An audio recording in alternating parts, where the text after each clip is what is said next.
El niño volteó a ver a su padre y lo último que alcanzó a decirle el niño es: Ya es momento. Bernardo se quedó, no sabía qué estaba pasando y el niño solamente se dejó caer al mar. Dice que agarró la lámpara de aceite, que apenas se veía, como te había comentado, Ajá. y que al borde de la canoa vio un ser con cabeza grande. El ser le manifiesta que está enojado porque profanó un lugar donde no deberían de estar. Le pide lo imposible. ¿Quieres salir? Hazme una ofrenda. No me haces una ofrenda, aquí se quedan los tres. En las profundidades del océano, donde la luz no llega, habitan seres que no fueron hechos para ser vistos. El mar no es un territorio conquistado, es un espacio apenas rozado por el hombre, un mundo inmenso del que conocemos menos de lo que conocemos de la superficie de la luna. Y es justo ahí donde nacen las historias que se repiten desde hace siglos. Las sirenas son presencias antiguas que aprendieron a cazar usando algo muchísimo más peligroso: su canto. Una melodía imposible de ignorar, capaz de atravesar la razón, de romper la voluntad y arrastrar a los hombres hacia el fondo del mar, no con violencia, sino con una calma enfermiza, como si el océano los llamara por su nombre. Hoy, en este capítulo, vamos a sumergirnos literalmente en ese abismo y donde la lógica hoy no nos va a servir de nada. Aquí comienzan estas historias. Aquí empieza el canto de las sirenas. Apaga la luz, disfruta estas historias y recuerda, pase lo que pase, no voltees atrás. Bienvenidos.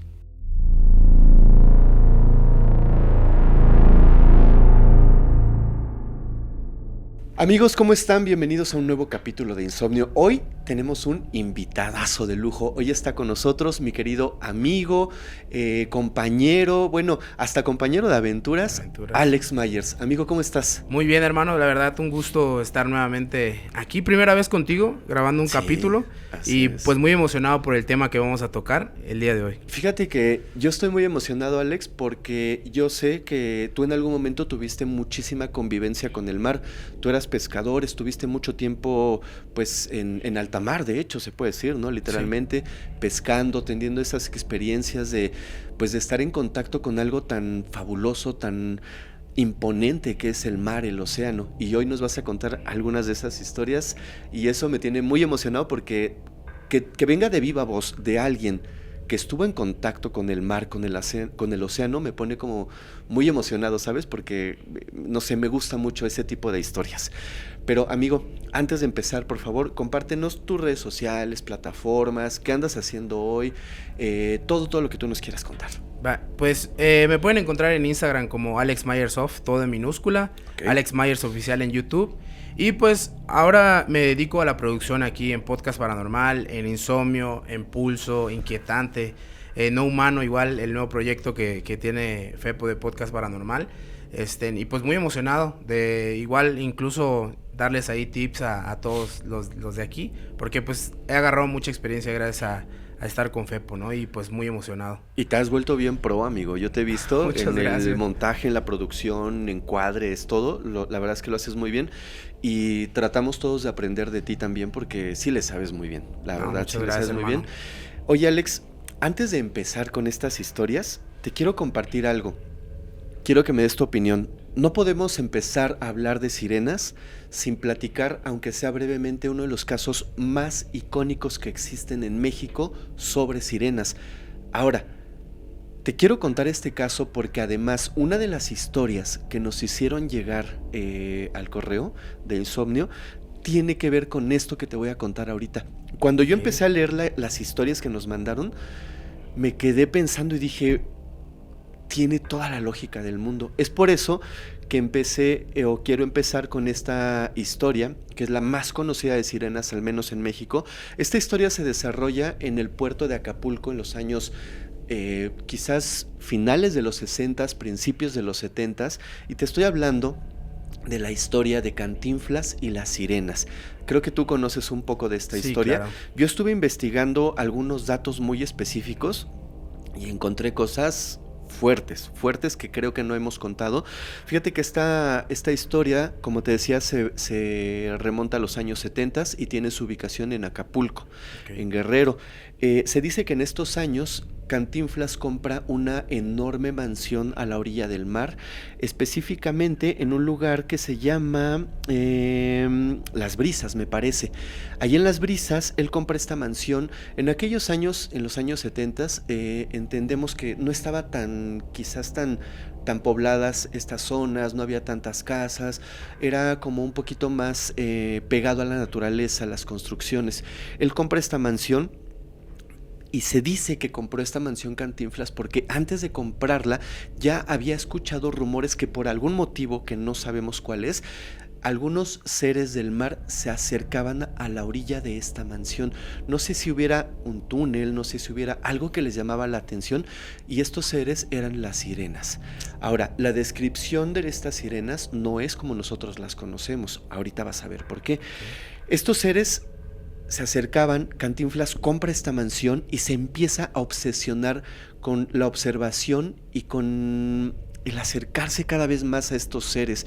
Tanto así que al día de hoy si vas, bueno, la mansión ya está en ruinas, pero puedes encontrar todavía vestigios de grandes estatuas de mármol, de piedra, con figuras de sirenas. Había grandes murales hechos con pinturas de sirenas. Bueno, toda la mansión tenía una decoración de sirenas impresionante. Esto era como una manera de o llamarlas o de ofrecerles un homenaje y de decirles aquí son bienvenidas. Pasa el tiempo y se dice que Cantinflas cada vez se obsesionaba más con este tema de las sirenas, a tal grado que en muchas ocasiones se le descubrió con grandes baldes o grandes cubetas de carne cruda aventándola al mar en la orilla. Esta mansión tenía una especie de pequeño puertecito donde llegaban lanchitas y todo esto. Bueno, en ese pequeño puerto ahí él se le descubrió aventando grandes trozos de carne cruda con la intención de que estos seres pues les llamara la atención y se acercaran a la orilla. Parece ser que en algún momento lo logró, pero también pues en muchas ocasiones aventaba la carne cruda al mar y no había respuesta. Entonces esa carne cruda permanecía a veces flotando, se acercaba a las orillas de otras casas de los vecinos y empezaba el mal olor. Se puede entender porque pues es carne cruda, el contacto directo con el sol de Acapulco, que es fuertísimo, aceleraba la descomposición de la carne y como no se hundía, quedaba en la orilla. A veces se iba a la orilla de las casas de otras personas y empezaba el olor fétido. Es una de estas ocasiones en que uno de sus vecinos va con su hijo, que en aquel momento tenía 14 años, y hay evidencia de este joven que habla en público. No muestra su rostro, pero sí habla de esto, y dice, bueno, yo fui con mi padre a la residencia de Cantinflas, yo no sabía quién era, pues era yo muy joven, no tenía conocimiento de que era un actor famoso, y mi padre y yo fuimos, pues no a reclamar, pero así decirle, oiga vecino, no esté tirando carne cruda porque ya está llegando a la orilla de mi casa y el aroma es fuertísimo, es muy feo.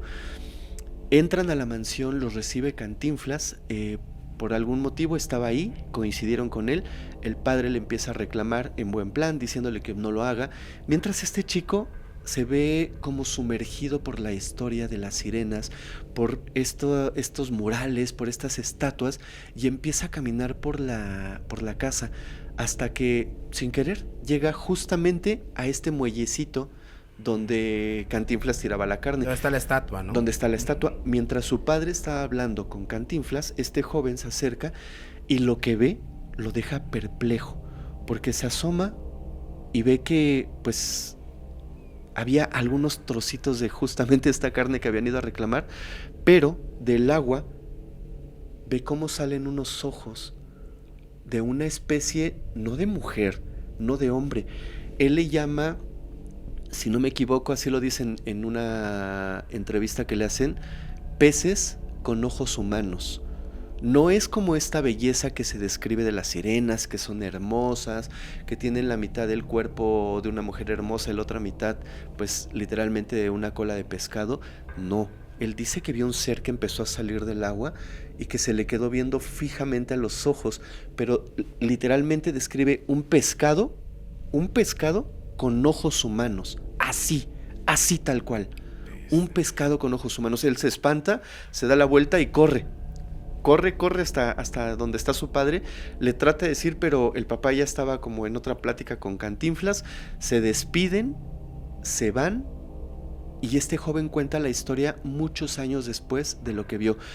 Esto es real y creo que realmente en algún momento Cantinflas sí tuvo contacto con estos seres, porque incluso se llegan a hablar de fiestas que hacían en esta mansión donde iba la élite política y los artistas de mayor renombre de la época.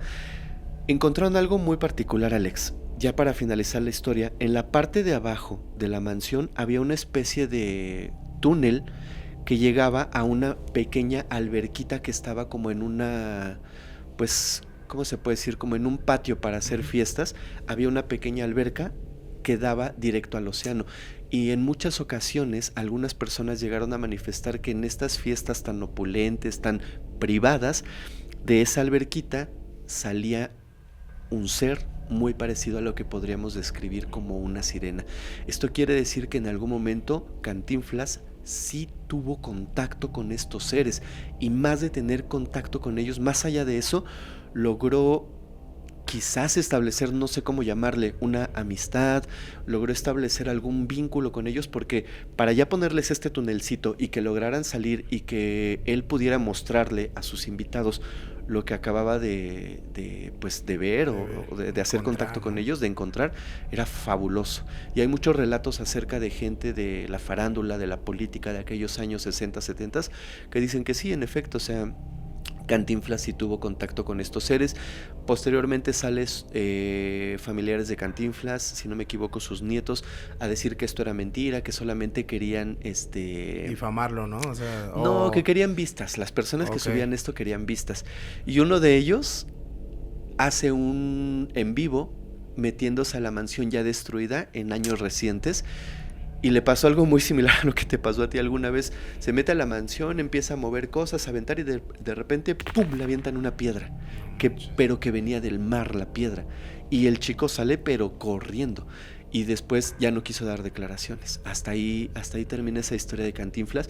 A mí me parece muy, muy particular, a mí me parece muy interesante, porque no es cualquier historia, es la historia contada de una de las personas más famosas de los años 70 de México y un referente del cine mexicano a nivel mundial. Entonces no creo que haya estado jugando, no creo que simplemente hayan sido rumores. ¿Tú qué piensas? No, pues a mí, bueno, esta historia de Cantinflas ya sabía, ¿no? Una vez tú me pasas la historia y Ajá. Es muy, muy particular. Yo siempre quise entrar a explorar esa casa. O sea, de mis tops, así, cuando venía para la Ciudad de México, siempre decía, tengo que ir a la casa de Cantinflas. Cuando supe que ya lo habían destruido, dije, no, pues qué mal. Pero, pues puede ser real. O sea, puede ser real porque hay anécdotas. Por ejemplo, tengo una, no sé si quieres que te la cuente. Sí, claro, o sea, que sí, por favor. Hay una anécdota de una persona justo en Isla Arena, donde anteriormente yo vivía, ¿no? Donde fui 2 años pescador. Ajá. En un muelle, justo en un muelle, igual un señor tenía una casa. Entonces él se iba muy temprano a la pesca. Él lo que hacía era ir al camarón. Pero el ir al camarón no implica alejarte al altamar, ¿sabes? Estás en la orilla. O sea, no hay algo como que digas, le va a pasar algo raro, ¿sabes? Entonces ese señor estaba en perfecto estado. O sea, no había rastros como que iba a quedar en locura. O sea, Ajá. como que digas, está mal de sus facultades mentales ni nada. Entonces, una tarde baja del camarón Ajá. y empieza a delirar. Empieza a decir, no, yo las vi. Y así pasó mucho tiempo. ¿Pero qué viste? No, son ellas.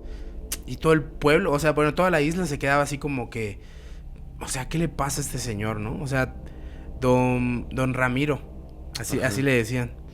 Entonces pasó el tiempo, empezó a decaer, bro.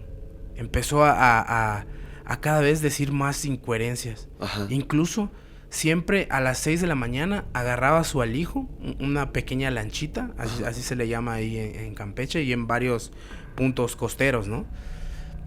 Se iba, se metía justamente al manglar. Ajá.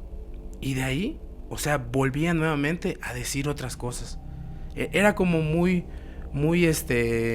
loco las cosas que decía, ¿sabes? No era coherente. Hasta que pues un día lo llevaron a un psiquiátrico y pues le cuenta realmente que él, debajo de la lancha, salía un ser y que le cantaba. Pero que no era un canto normal, ¿sabes? Ajá. Era algo que como que le aturdía el cerebro. Pero que como que le quitaba energías. Le quitaba energías y no era él mismo. Como que le quitaba la voluntad. La voluntad, exactamente. Ajá. Entonces, un día, este señor pasó hace aproximadamente como unos 4 años, aproximadamente. A él lo encuentran en el muelle muerto. Se quitó la vida, ya no aguantó. No manches, o sea... Y todos lo relacionan con que se encontró un ser que es una sirena, que no lo deja descansar. Wow. Es que mira, no quiero ¿cómo explicarlo? No quisiera quitarle el romanticismo que tienen las historias de sirenas, pero no es el único caso que he escuchado donde una persona pierde la vida por estar en contacto con estos seres. Muchas personas, pues obviamente mira, el cine, las películas, Hollywood principalmente, ha orillado este tipo de historias demasiado a la fantasía, lo ha romantizado, un mundo acuático bien bonito, sirenitas con el cabello largo, ya sabes, súper bonitas, súper estilizadas. Y la realidad, después de conocer estas historias, después de saber lo que tú me acabas de contar, la realidad puede ser más cruenta de lo que nos imaginamos. Así es. Esto que te acabo de contar yo acerca de que este joven en Acapulco ve a una sirena, en teoría, pero ve un ser que sale, pero literalmente lleno de escamas, con ojos humanos, no describe un ser hermoso, no describe una mujer bella. Lo que tú acabas de decir, imagínate la impresión de este señor, imagínate el impacto psicológico que pudo haber tenido al ver a estos seres. Ahora, esto que dices tiene muchísimo sentido. Más adelante vas a saber por qué te lo digo. Okay. Les voy a dar un micro spoiler. Una de las historias que traigo yo es una historia clasificada de una persona del ejército, de la marina, que no quiso dar su nombre y que da muchísimos datos técnicos acerca de estos seres. Y esto que acabas de decir tú, que este señor escuchó el canto y después de ahí empezó a enloquecer, tiene muchísimo sentido. Mucho sentido. De hecho, o sea, muchos piensan a veces, encontrarme con un ser marino desconocido. O sea, dicen, pues sería un privilegio, ¿no? Pero no sabes las consecuencias que pueden haber detrás de eso, ¿sabes? No. Y de hecho hay muchas historias que pasan lo mismo. O sea, hay algunas que no dañan, pero hay algunas que sí. Y te puede costar la vida, como le pasó a este señor. Sí, es muy peligroso, es muy peligroso. La verdad, yo en los años de pescador, pues nunca iba con esa mentalidad de que ojalá me encuentre una sirena. Siempre iba en busca de otras cosas. O sea, ojalá me encuentre, no sé, un tiburón o algo así. Pero justo verlo, ¿no? Cerca de mí, ¿sabes? Ajá. O sea, todo ese tipo de cosas. Pero yo creo que es lo único que me daría miedo, encontrarme en el mar. Una sirena. A mí también me daría mucho miedo porque, por lo que acabas de decir, tienen la capacidad de hacerte perder el control y la voluntad de tus acciones, de tu cuerpo y de lo que quieres hacer. Entonces estarías a merced de ellas. Sí. Y además es que ese canto, pues, ¿cómo evitas escucharlo cuando no estás preparado, no? A menos que vayas en una expedición como estas que te voy a contar más adelante, donde la gente va preparada para esto. Pero de otra manera, si eres un pescador y te vas a alta mar, pues no tienes protección. Yo creo que igual hay muchas personas que no tienen el conocimiento para poder enfrentar este tipo de cosas. ¿Sabes dónde está el mayor error, creo yo? Antes de que te empiece a contar esta historia, el mayor error está en no creer. Porque cuando no crees, como en muchos temas, cuando no crees en las sirenas en este caso y te lanzas a alta mar casi provocativo, es que quizás cuando pasan este tipo de cosas, porque crees que son leyendas, porque crees que las sirenas, los nahuales, la brujería, no existe, son cuentos. Y es cuando más vulnerables estamos ante este tipo de situaciones o ante este tipo de seres. Pero son muy interesantes. ¿Quieres que te cuente una historia, la primera historia de la noche? Sí, a ver, cuéntame. Mira, esta historia, Alex, se llama El llamado del mar y nos la envía Bernardo Hernández. Vamos a empezar con una historia triste. Es una historia triste, es una historia que cuando yo la leí me hizo pensar muchas cosas. El llamado del mar sucede en el puerto de Veracruz y nos habla de un pescador, justamente es narrada por un pescador que es Bernardo Hernández. La historia se sitúa aproximadamente en los años 70, 80, donde él en el puerto de Veracruz se dedicaba a la pesca, pero a la pesca no sé cómo le llaman, en una escala muy pequeña. No es como que se fuera en un buque, sino iba en una pequeña lancha con redes. Pescaba para él vender ese producto, revenderlo. Bueno, en Campeche se le conoce como lancear. Ah, O sea, vas en un punto con tu GPS, tiran la red, recogen. perfecto. Eso quería llegar. Bueno, él se dedicaba a esa pequeña pesca a baja escala y lo que recogía del mar, ya sea pescado, camarón, no sé, cualquier especie, lo recogía, lo guardaba y lo vendían. Pues yo me imagino a las marisquerías, no sé cómo. Hay bodegas. O a las bodegas, no tengo idea. Entonces, a esto se dedicaba él, pero Bernardo siempre era acompañado por su pequeño hijo que en aquel momento tenía 9 añitos. Le estaba enseñando pues el arte de pescar, porque es un arte, Sí, es claro. además una tradición que merece mucho respeto porque te metes al mar y no sabes si vas a regresar. Entonces le estaba enseñando a su pequeño hijo, pues ya sabes, a nadar en alta mar, al proceso de la pesca, cómo localizar los bancos de peces en el lugar adecuado. Entonces siempre se hacía acompañar de su hijo. Y el niño tenía una fascinación muy particular por el mar. Se dice que el niño pues le gustaba, amaba el mar, tenía una fascinación de estar siempre con su padre en alta mar, de ver el agua, siempre se le quedaba viendo al mar de una manera muy especial, pues incluso se puede decir que con amor. Hacía esto de una manera muy particular. En una de esas ocasiones en que estaban en alta mar, avientan la red esperando pescar un banco grande de pescados que habían detectado, pero cuando la empiezan a jalar, este señor Bernardo empieza a sentir como que el peso es un poco más porque hay algo que se está coleteando, hay algo que está como jalando, como tratando de salirse. Lo empiezan a levantar, empieza a tener la curiosidad de qué es eso que atrapó. Cuando suben completamente la red, apoyados me parece que por una especie de arnés que les ayuda a subirla al barco o a la lancha que tenían, Sí. descubre que en efecto habían atrapado muchísimos peces, pero también en medio de todos esos peces, ¿qué crees que había? No, Un pequeño delfín.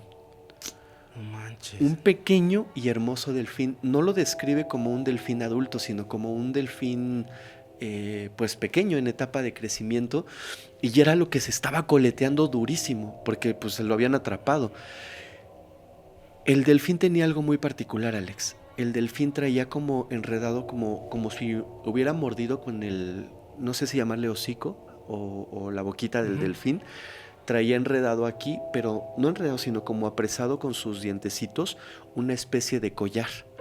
Pero era un collar muy especial, era un collar hecho como con conchas, como con caracoles, etcétera. Era grande, pero al centro del collar, si tú te lo colgaras, aquí al centro, le colgaba un caracol de estos grandes con los que hacen sonidos la gente. Sí.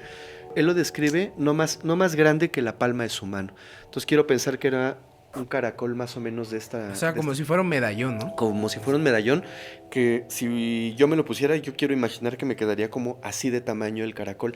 Ok. Y todo lo demás eran conchitas, eran piezas pequeñitas del mar. Entonces el delfín lo traía como, no como si lo estuviera amarrando, lo traía como si lo estuviera protegiendo, como si lo trajera aquí. O sea, como si lo estuviera transportando. Evidentemente no lo traía puesto, lo traía en el hocico el delfín. El señor se da cuenta, Bernardo, saca la red y empieza a forcejear con el delfín para quitarle el collar. En ese forcejeo el delfín no quería soltar el collar. El niño le decía, déjalo. El niño le decía que regresara al mar al delfín y Bernardo no quería.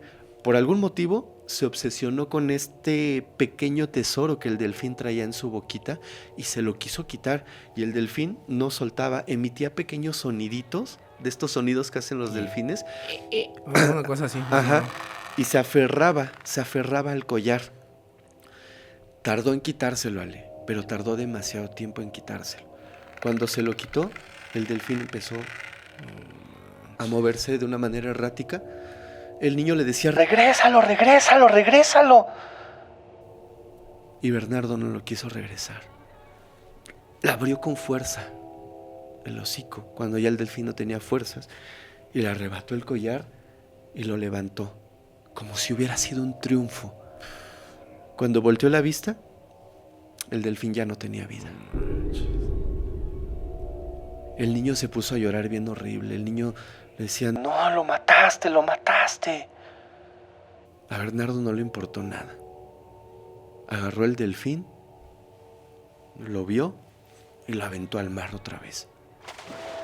Incluso la crueldad no terminó ahí. Iban acompañados de otros pescadores. Era un barquito, me imagino que más o menos grande. Y los otros pescadores le decían, ¿por qué lo regresaste? Lo pudimos haber vendido, ya sea completo o por partes, y a los delfines los pagan bien. Y él dijo, no, estaba muy pequeño, no me servía para nada. Y lo tiró. El niño ese día, Bernardo dice, y se arrepiente profundamente de esto, el niño se puso a llorar mucho, mucho, mucho, porque sintió horrible el haber visto cómo su padre, por un collar que quizás para ellos no valía absolutamente nada, le arrebató la vida a un ser inocente. Primero lo cazó, sin querer. Lo vio enredado en su red, lo pudo haber soltado, no lo hizo. Se aferró. El niño estaba destrozado. No sabía cómo reaccionar ante esto, porque era la primera vez que veía la crueldad ante un animalito desprotegido que simplemente quería conservar lo que traía en la boca. Una vez que sucede esto, Bernardo ve el collar, le pierde totalmente la importancia y se lo da a su hijo. El niño toma el collar y lo guarda como un recuerdo de aquel día en el que su padre mostró lo cruel que podría ser. Aquí tú podrías hacer muchas especulaciones y podrías decirme a quién pertenecía el collar. Quizás fue una de estas artesanías que venden a la orilla de la playa. Alguien la perdió y se fue hasta el fondo. El delfín lo encontró.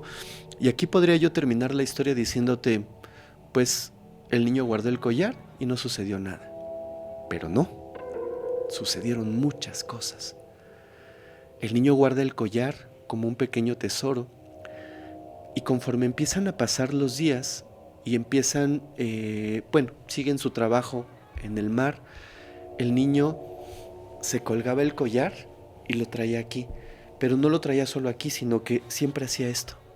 ¿Ves que te dije que traía como un medallón, ¿no? Ajá, o sea, que era el caracol. El caracol gigante, gigante del tamaño de una mano, siempre lo traía aquí, escuchando. Si has escuchado que dicen que cuando te pones este caracol puedes escuchar las olas del mar, pues él escuchaba. Y en muchas ocasiones le dijo a su padre, a Bernardo, le dijo, ¿quieres escuchar? Y él por curiosidad le decía, ¿qué escuchas? Y él le decía, como si alguien cantara. Y Bernardo le decía, ay mi amor, lo acariciaba y le decía, esos son cuentos, pero nunca se tomó el tiempo para él escuchar el caracol. Y siempre veía a su hijo entretenido con esto aquí. Nunca se tomó el tiempo. Pero con el paso de los días, empezó a ver que el niño empezaba a cambiar. Cada vez era más su obsesión por estar en el mar, cada vez era más su obsesión por estar más tiempo en alta mar, y lo descubría con el caracol en el oído y siempre viendo al mar, siempre viendo al mar. Ya no era el mismo niño. Con el paso del tiempo y de los días empezó a dejar de hablar con sus amigos, ya no quería ir a la escuela, siempre quería estar cerca del mar y siempre con el caracol en el oído. No fue sino hasta una tarde en la que, pues, se les hizo tarde, La oscuridad les ganó un poco. El sol se metió quizás un poco antes de tiempo, unos minutos antes. El niño estaba con el caracol aquí. Iban de regreso a casa. Bernardo estaba en los quehaceres propios de pues dirigir el barco, la pesca que habían llevado ese día, todo. Vio a su hijo sentado en la orillita del barco, con esto aquí. Fue un segundo cuando Bernardo volteó a ver al niño. Por algún motivo lo volteó a ver. El niño volteó a ver a su padre. Y lo último que alcanzó a decirle el niño es: Ya es momento. se paró. Bernardo se quedó, no sabía qué estaba pasando. Y el niño solamente se dejó caer al mar. Bernardo le dijo, sabía que el niño sabía nadar, pero ya estaban en medio de la oscuridad. Bernardo le gritó por su nombre, el cual no nos dice. Le grita. Todos los pescadores se alarman, los que iban con él. Bernardo se lanza al mar. Trataron de buscarlo, linternas, todo alrededor, estas lámparas grandes que luego llevan para alumbrar a lo lejos. Jamás lo volvió a encontrar Alex, jamás. Pasaron horas ese día, ese atardecer, buscando al niño. Llamaron a la Guardia Costera, llegaron personas especializadas en búsqueda, llegaron buzos, llegaron pues... Sí, la Marina, ¿no? La Marina, o sea, llegó gente especial. Nunca encontraron al niño. Nunca. Lo único que encontraron al final de esa jornada fue el collar. Pero los restos del niño jamás los volvieron a encontrar. Si te das cuenta, en esta historia no hubo un contacto directo con una sirena. No hubo, pues, estas historias donde ven a estos seres y los jalan con el canto. No hubo. Pero Bernardo dice que él está totalmente seguro de que uno de estos seres se llevó a su hijo. Lamenta profundamente no haber escuchado el canto de las sirenas en aquel caracol que su hijo decía escuchar. Al día de hoy tiene todavía el caracol. Él ya es una persona adulta, ya es una persona de la tercera edad. Dice que se pone el caracol no esperando escuchar el canto de las sirenas. En una fantasía loca de su cabeza, durante años se ha puesto ese caracol en el oído, tratando de escuchar a su hijo. Nunca lo ha logrado. No ha escuchado ni un canto, no ha escuchado nada. Silencio absoluto. El mismo silencio que pues quedó en su vida después de haber perdido a su hijo. ¿Qué piensas? Qué triste, bro. La neta, muy triste. Pues yo siento que Bernardo, se equivocó mucho, porque pues le quitó algo a la especie, ¿no? A la vida marina. Sí. Al dejar, pues, que pues, se desviva un delfín, ¿no? ¿Por qué? O sea, por tener algo que no le pertenecía, ¿sabes? Sí. Es algo... yo es algo que nunca haría. Es algo que nunca haría, porque una vez nos tocó, lo tengo contado en Noche Paranormal, que una vez nos tocó capturar un manatí. Pero fue sin querer igual. Ajá. Fue sin querer estando en alta mar. A este manatí lo desvivieron. Y créeme que las personas que lo hicieron también tuvieron su castigo. También se fueron, güey. Fíjate que a mí desde niño, cuando iba... Fui muy pocas veces al mar, pero sí iba. A mí me decían, mi mamá en especial, que nunca me llevara nada del mar. O sea, de verdad, ni siquiera una conchita. Porque me decía que no me pertenecía. Y que no tomara las cosas que no eran mías, ¿no? Aunque pertenecen a la naturaleza, pues que no tomara lo que no es mío, porque o te podría traer mala suerte, o no sé, algo podría pasar. Pues es que es como en todo, bro. O sea, si tú maltratas un árbol, o sea, también tú tienes consecuencias de algo que te puede pasar, ¿no? Porque pues estás dañando algo que no tiene nada, o sea, no tienes por qué dañar nada, ¿sabes? O sea, porque pues es de ahí, es como que yo venga y te pegue, o sea, ¿por qué te voy a pegar? Sí, o como que entres a la casa de alguien y le robes algo, ¿no? Lo mínimo. Pero ¿por qué te vas a llevar algo que no es tuyo, no? O sea, aunque sea una cosa pequeñita, no es correcto. Creo que es exactamente lo mismo con el mar. Sí, No debemos... hay que tenerle muchísimo respeto. Sí, totalmente. De hecho, cuando nosotros salíamos, diario a pescar, o sea, anteriormente era cristiano. Siempre le... ¿Tú? Sí, anteriormente era cristiano, entonces siempre le orábamos a Dios, ¿no? Y que siempre regresemos a casa y todo, y que, o sea, como venimos, o sea, como nos vamos, tenemos que venir, ¿sabes? Entonces sí hay que tenerle mucho respeto. Yo, a pesar de muchas experiencias que viví en el mar, feas, casi que me muera, o sea, me cuesta todavía decirlo, pero yo tiene como más de 3 años que no regreso al mar. Me da miedo. Fíjate que incluso hay historias de, y no me dejarás mentir, gente que se dedica al día de hoy y a lo que tú te dedicabas, que es a la pesca. Antes de entrar al mar, como bien dices, piden permiso para entrar, para salir, pero también piden permiso para llevarse pues a lo que se dedican, o sea, llevarse la pesca. Sí. Llevarse peces, llevarse camarón, no sé, piden permiso y agradecen al mar por proveer ese tipo de alimento. De hecho, cuando agradeces, el mismo mar te da la bendición. Sí, te creo. Sí, porque en ocasiones, o sea, ya para cerrar y comenzar mi historia, en ocasiones había veces que no agradecíamos, siéndote sincero. Ajá. Y nos iba pésimo. Agradecíamos y llegábamos con buena pesca. Pues es la naturaleza respondiéndole. Así es. Siempre hay que ser agradecidos. Así es. Pues bueno, la primera historia que te voy a contar se llama El Gentil.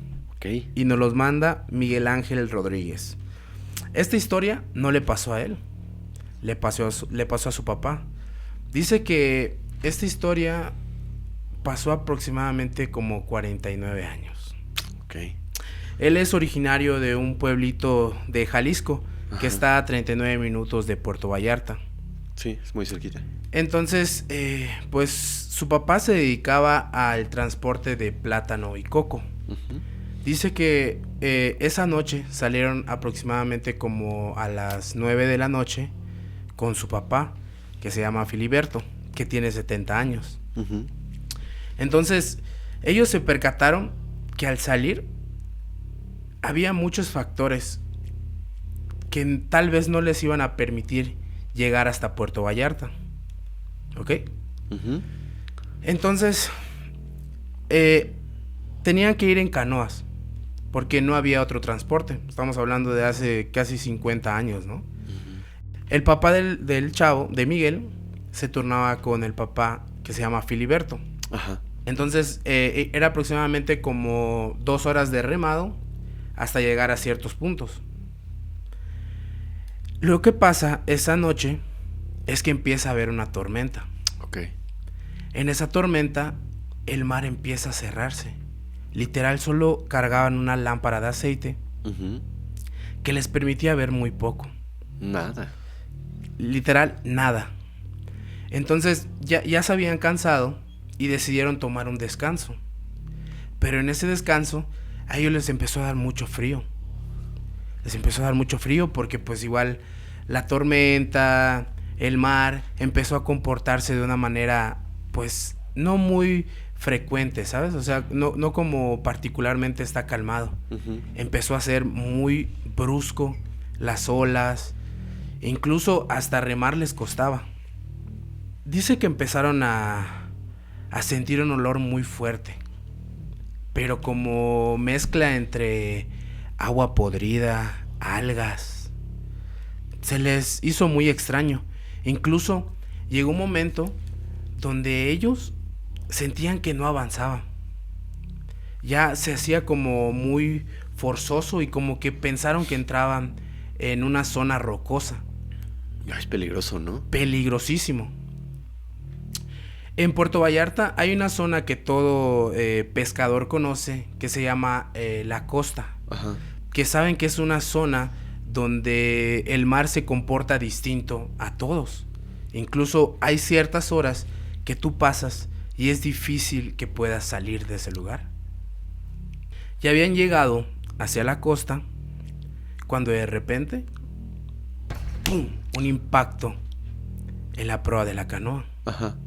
Dice que se levanta aproximadamente unos metros y vuelve a caer. Pero en ese momento, las cuerdas se desataron. Pero pegó con rocas. Bueno, dicen que sintieron como que haya pegado con una roca. Ah, ok. Pero no estaban seguros. Pero no estaban seguros. Ok. Entonces las cuerdas se desatan y un coco le da en el estómago al papá. El papá de Miguel se desconcerta y va a ayudar a su papá, ¿no? Ajá. Su papá dice que estaba con la boca abierta y con los ojos abiertos y que se le cortaba la respiración. ¿Estás bien? ¿Estás bien? ¿Estás bien, papá?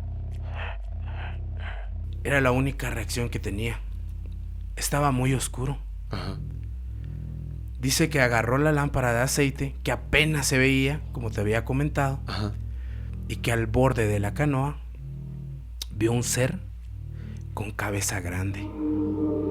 Dice que era algo que no había visto nunca, o sea, algo nunca antes visto, que tenía unos ojos gigantes, amarillos, y que en el cuerpo le desprendía así como algo baboso.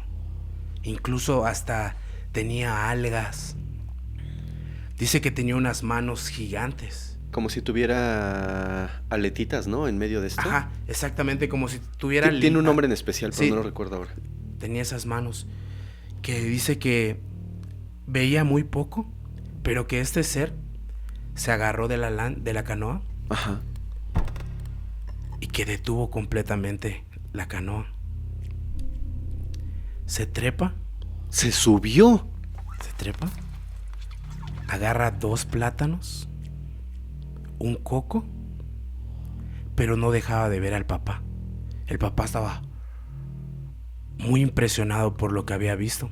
Ajá. Entonces pasó aproximadamente como 5 minutos.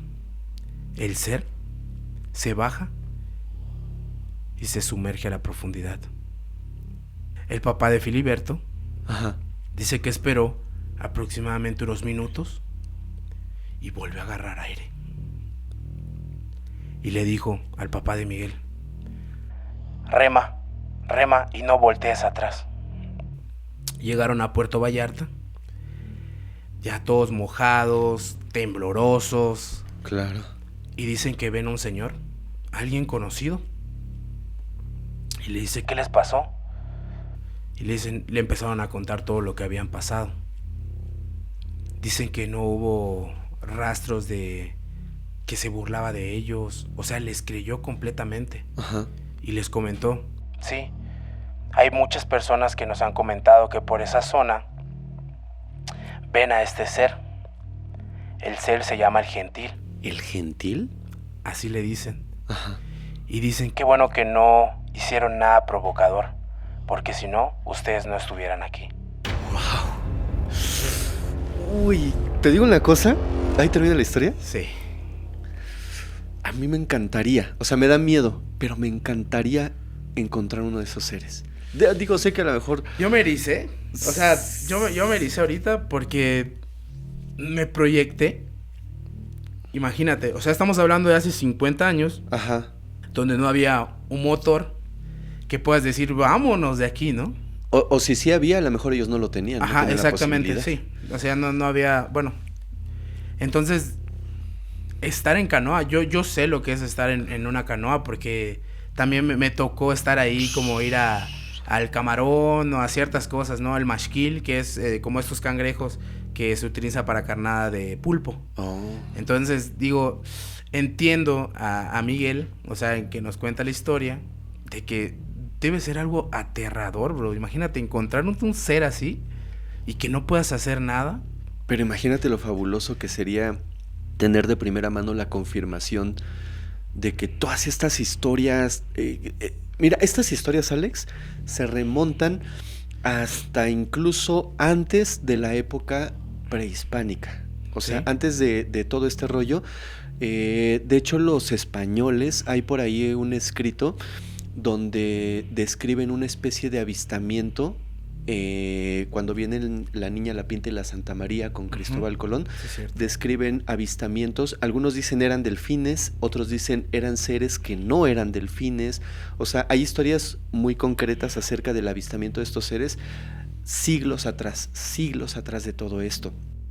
No creo que sea una coincidencia, no creo que sean simples leyendas, o sea, de verdad creo que sí existen. E historias como esta que acabas de contar, de verdad, son historias que nos manda el público, son historias que nos manda la comunidad. Yo les creo, porque tan les creo que hay historias como la que sigue a continuación, que empieza diciendo, por favor, mantén el anonimato, mi nombre, cualquier cosa que pueda ser identificable hacia mí, por favor manténganla en anonimato. Si fueran historias que la gente dice, ay, me quiero hacer famoso, quiero que digan mi nombre, pues a lo mejor tampoco está mal, pero lo entenderías, ¿no? Sí. Pero cuando son historias tan fuertes como esta que acabas de contar, no me queda más que creer y quizás algún día tengamos la suerte dicha, ¿no? de encontrarnos con uno de estos seres. A mí me encantaría. Me encantó esa historia, de verdad. Me gustó muchísimo. Muchas gracias, bro. Y la siguiente que sí, ¿Va a estar igual? Lo que estabas contando, o sea, es que hay varias partes en estos temas de las sirenas que le pasa distinto, ¿sabes? No a cualquiera le pasa igual. Así que, pues, cuéntame la siguiente historia. Mira, de esta historia sí voy a leer unas pequeñas partes porque quiero ser muy específico en las descripciones que da. Antes de empezar la historia nos dice, he dudado mucho antes de escribir esto. No porque no quiera contarlo, sino porque hacerlo tiene consecuencias reales para mí si se llega a descubrir mi identidad. No voy a dar mi nombre, no voy a dar ningún dato que me identifique. Aún así, sé que enviar este mensaje y que salga en público tiene riesgos, porque somos muy pocas las personas que conocemos esta historia. Empieza diciéndonos, soy un elemento activo de las Fuerzas Armadas Mexicanas. Mi rango es sargento primero. Por mi función, por las cosas que realizo, he tenido acceso durante años a información que no se comparte fuera de ciertos círculos operativos.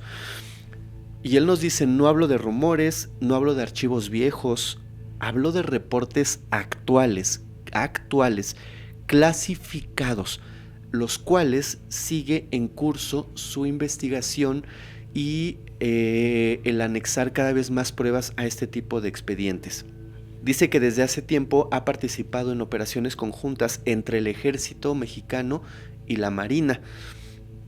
No tiene un nombre en especial estas misiones, o quizás no nos los quiere dar y se entiende, pero su objetivo, y es súper claro, es estar en alta mar, hacer localización y captura. Pero ojo, no habla de crimen organizado, no habla de delincuencia, es una especie de grupo especial como una élite, enfocado, y aquí es donde voy a leer, específicamente en entidades de origen desconocido asociadas a ambientes acuáticos. Así tal cual lo describe, documentado en zonas costeras del Pacífico y en otras zonas donde ha habido este tipo de avistamientos.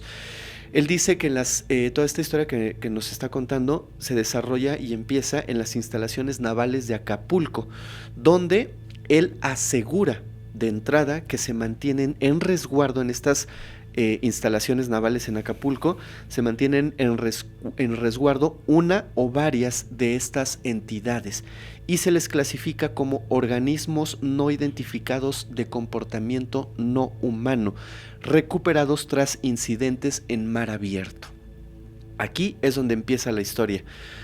Y dice, lo que puedo decirles es que estos seres no son humanos, para empezar, habitan en las profundidades del mar y por algún motivo ellos tienen la misión de capturar a estos seres para su estudio.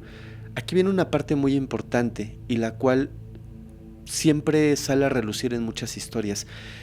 Este sargento primero de las Fuerzas Armadas dice que el equipo de élite que te acabo de contar trabaja en colaboración directa y bajo la orden de mandos estadounidenses. Ahí es donde todo empieza a hacer sentido. porque los Estados Unidos, los americanos, sabemos de muchísimos proyectos secretos que han llevado a cabo durante décadas. No solamente de este tipo, de muchos tipos. Lo hemos comentado hasta el cansancio en Podcast Paranormal, lo ha contado Fepo en Pulso, en Noches Paranormales, de todos estos proyectos secretos que el gobierno de Estados Unidos ha llevado a cabo durante décadas. Uno de estos proyectos, se lleva a cabo en conjunto con el Ejército y la Marina mexicanos, en donde la misión es captar a estos seres, capturarlos, estudiarlos, algunos de ellos llevarlos a Estados Unidos, otros de ellos, no sé por qué, moverlos a distintos puertos de México. Se habla y se dice que estos activos biológicos, así los llama él, activos biológicos de riesgo, los han capturado en Acapulco y los han llevado a Veracruz, los han llevado a Huatulco y los han llevado a distintos puertos, a distintas playas o a distintos puntos del país donde hay mar. ¿Por qué? No me preguntes, quizás hay laboratorios en estos puertos, no lo sé, pero los mantienen en confinamiento. Lo que él dice y asegura es que sí, en efecto, han atrapado sirenas, así, tal cual, abiertamente, han atrapado a sirenas. ¿Qué es lo que él nos quiere contar? Él dice que estos seres ha tenido contacto directo con ellos, pero ya está harto de que las historias no se sepan, que la gente no sepa que estos seres no son de ficción, que no son románticos y que son extremadamente peligrosos. Al igual que la primera historia que te conté de este joven que fue a la residencia del Cantinflas, él dice que estos seres tienen una apariencia de pescado, tal cual, o sea, una cara de pescado. Curiosamente las describe como esta primera historia, con ojos humanos, pero dice que tienen como varios párpados, como si un párpado fuera para sumergirte, otro fuera para como una especie de filtro para el sol, no tengo idea, otro para salir a la superficie. Los han estudiado, los tienen en cautiverio en algún momento de su captura, los han tenido en Acapulco, te digo, en Veracruz, en Huatulco, etcétera, y los han estudiado, y él dice que manifiestan un aprendizaje acelerado, tienen la capacidad de reconocer patrones y adaptación estratégica al comportamiento humano. Eso quiere decir que reaccionan a la forma en la que tú te comportes. Sí. No mantienen un lenguaje como el nuestro, no hablan, emiten ciertos sonidos muy parecidos a los sonidos que hacen los delfines. No hablan, no tienen esta, ¿cómo se dice? Esta comunicación telepática no existe, no hay. Manifiestan inteligencia, sí, pero no se comunican directamente con nosotros, o en este caso con ellos. Tienen la capacidad, les han arrojado distintos objetos para ver cómo interactúan, madera, metal, comida, etcétera, y dice que tienen, en una prueba que se le hizo a una de estas criaturas, se les arrojaron distintos objetos al estanque donde las tenían, y la criatura lo modificó para crear un arma punzocortante, y en el momento de descuido, de un micro descuido, esta criatura, como la llama él, trató de atacar a uno de ellos con un objeto que creó con madera o no sé, con lo que le hayan aventado. Lo siguen estudiando, y estos seres, te repito, emiten sonidos no humanos, pero con una característica muy particular. Cuando alguien los escucha sin protección, no sé qué tipo de protección utilicen, porque han hecho pruebas, las gentes que se exponen a estos seres y los escuchan manifiestan cierta pérdida del control. Ya no tienen el control ni de sus movimientos ni de sus acciones, y simplemente se quedan en un estado como, pues como si estuvieran idos, como hipnotizados, solamente viendo hacia el estanque. Es cuando los jalan, cuando de alguna manera los reaniman, que vuelven en sí. Pero estos seres tienen la capacidad de dominar con ciertos sonidos de baja o alta frecuencia la voluntad de las personas. Han hecho distintas pruebas a estos seres. Como se dieron cuenta, Alex, que estos seres se comunican a través de frecuencias, empezaron a emitir ellos ciertas frecuencias con aparatos a ver si respondían a los estímulos, y los seres no lo hacían. ¿Pero qué crees? ¿Qué? Descubrieron algo muy, muy particular. No sé a quién se le ocurrió, pero tiene toda la lógica del mundo. Uno de estas personas o de estos científicos, te va a sonar raro, fantasioso, pero pasó, según la historia.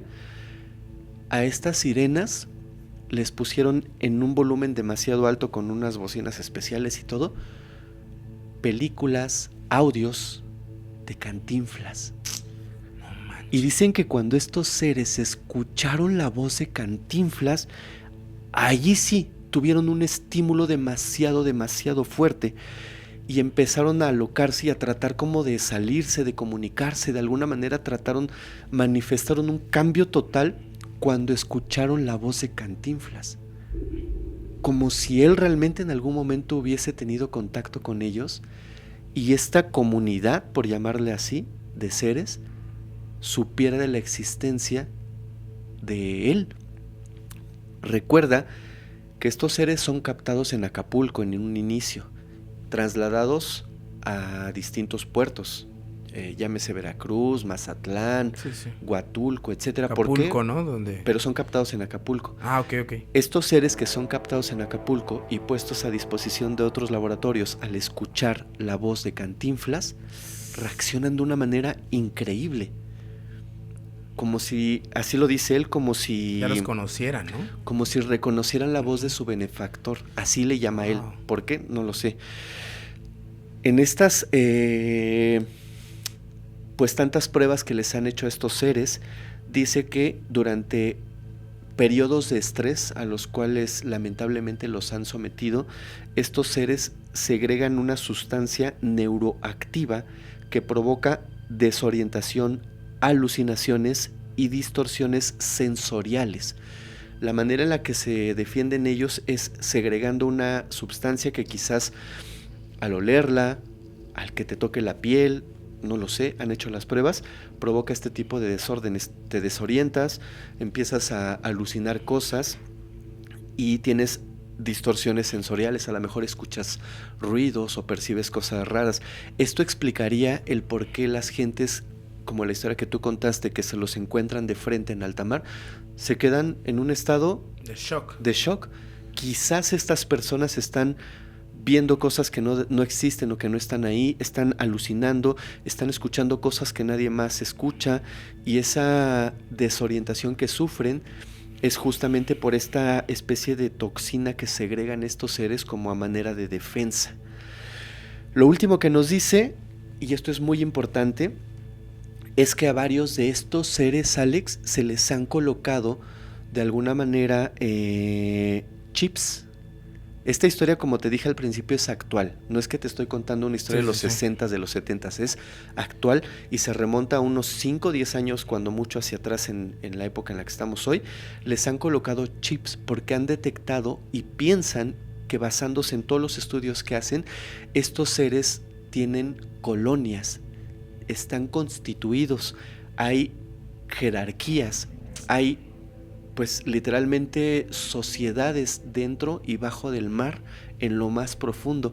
Y lo último que dice es: se evalúa la liberación controlada del espécimen para identificar zonas de congregación de su especie, o sea, zonas donde estos seres se reúnen en lo más profundo del mar.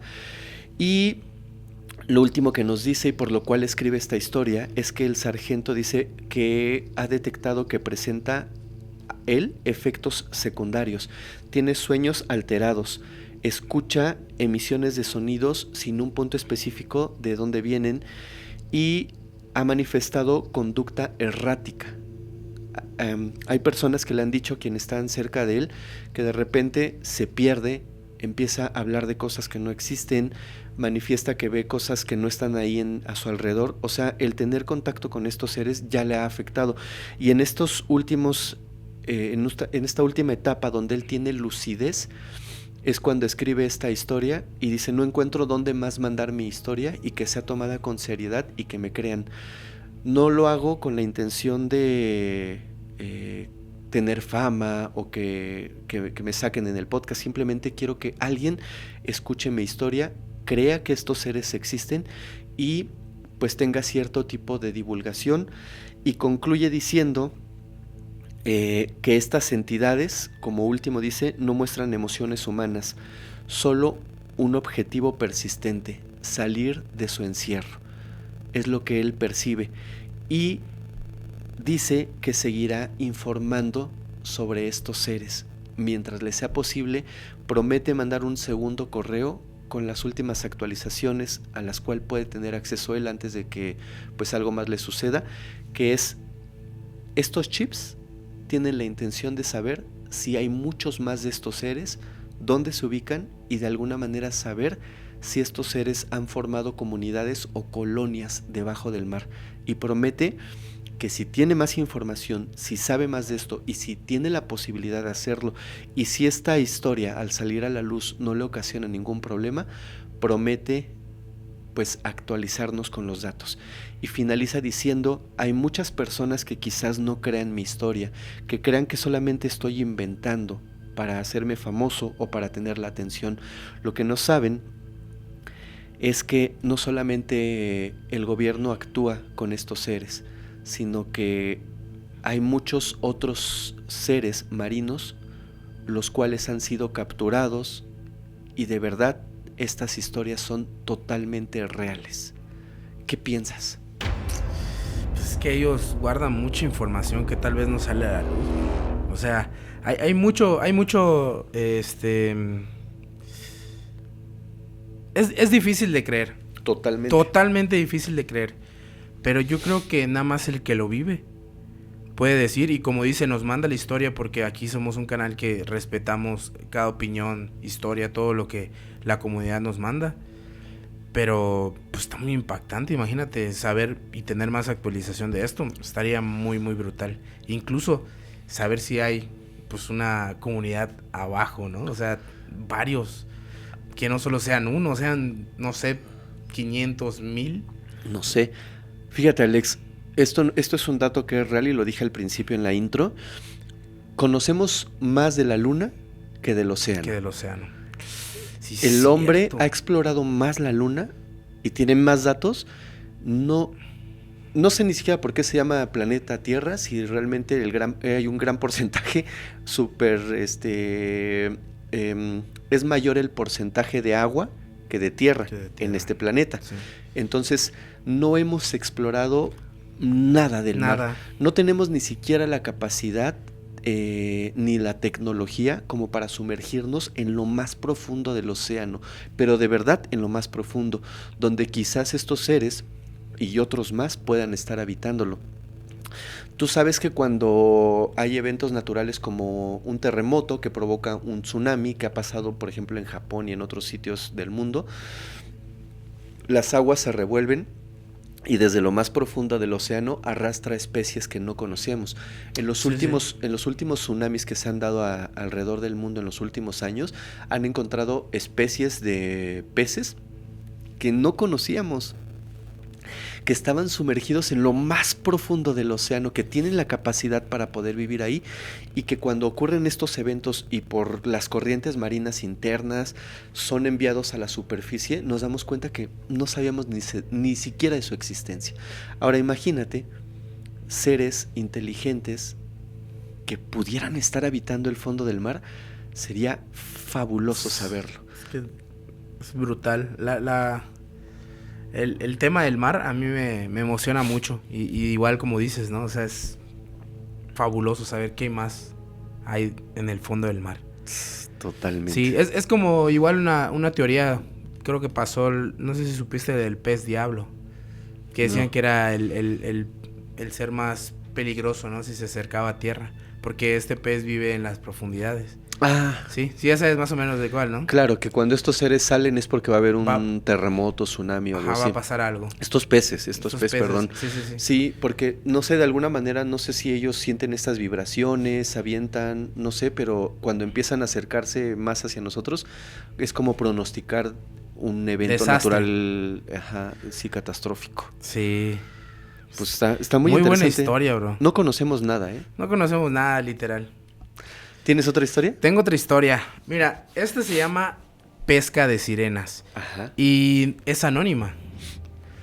Hay una historia muy fuerte detrás de esto.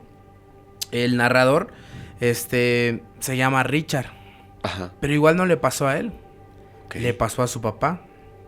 Dice, esta historia pasa en una costa en Managua. Ok. Entonces, dice su papá que un día 3 pescadores desaparecieron. Uh-huh. Pero no había rastro de... No había rastro de violencia. Okay. No había rastro de que algo malo estaría pasando. Uh-huh. Estas personas eran muy queridas en la costa porque enseñaban a niños, les enseñaban el arte de la pesca. O sea, no eran personas malas, no eran personas que digas en alta mar van a tomar, personas imprudentes. Ajá.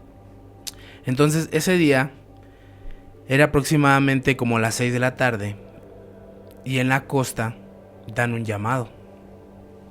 Pero en ese pueblo no es como muy particular que haya como noticieros, radio. Es una costa muy pequeña, una isla muy pequeña. Ajá. Donde casi no llega la comunicación. Entonces había un señor que todo lo que pasaba en la costa lo voceaba por medio de un megáfono. Ajá. Entonces te voy a leer un poquito porque Sí, eso es sí. lo que realmente informa este señor. Dice: atención, atención, vecinos del puerto. Se informa que los hermanos Rojas, Manuel y Ernesto Rojas y el señor Don Matute se fueron a afanar. ¿Qué es esto? A trabajar. A trabajar, Uh-huh. exactamente. La madrugada del día de ayer y no han regresado. Se perdió comunicación con ellos alrededor de las 7 de la noche. Ajá. Dice, cualquier persona que tenga información, favor de reportarla con las autoridades del muelle. Ese es el informe que dieron. La camioneta siguió avanzando sin detenerse. Uh-huh. Dice que la gente del pueblo empezó a extrañarse, a pensar muchas cosas, incluso entre los vecinos. Se platicaban qué habrá pasado con ellos. O sea, ellos saben que si van a ir a alguna zona que no conocen, no van. Ajá. O sea, es muy difícil, son unas personas muy experimentadas. Se quedó así, pasaron los días. Incluso las personas de la costa ya no querían ni salir a pescar. Siempre ponían excusas. No, hoy voy a remendar red.